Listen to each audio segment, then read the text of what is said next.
შეერთებული შტატების მიზანი სასახად რაც უნდა მათი ელაპარაკონ აქ არის რეჟიმის ცვლილება, ხელისუფლების ცვლილება. გამომდინარე იქიდან რომ თუ კი ნებისმიერი სახით დღეს არსებული ხელისუფლება შენარჩუნდება ირანში, ის გააგრძელებს ისევ ბალისტიკური რაკეტების პროგრამას და ის პრაქტიკულად გარდაულად შექმნის ბირთვულ იარაღს. იმიტომ რომ ირანის მომავალ ხელისუფლებებში ყოველთვის იქნება, ასე ვთქვათ, ის დამაჯერებელი არგუმენტი, რომ რაღაც მომავალში ისრაელი და შეერთებული შტატები იმავეს გაიმეორებენ, რასაც დღეს აკეთებენ, იმიტომ რომ ირანი არის გეოსტრატეგიულად ყველაზე მნიშვნელოვანი ქვეყანა ევრაზიის მატერიაზე, იმიტომ რომ ის აკავშირებს ევროპას აზიასთან, ჩრდილოეთ სამხრეთის წყლებთან.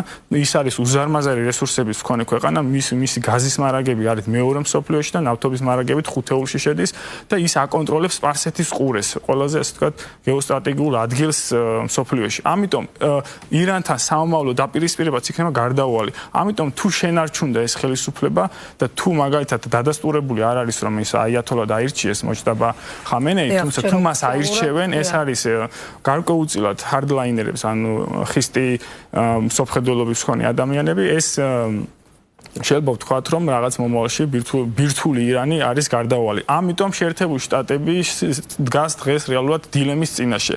მან უნდა გადაწყვიტოს ეს პრობლემა, ანუ ირანის დღევანდელი ხელისუფლება, ან მან უნდა დათმოს მთლიანად ახლო აღმოსავლეთი.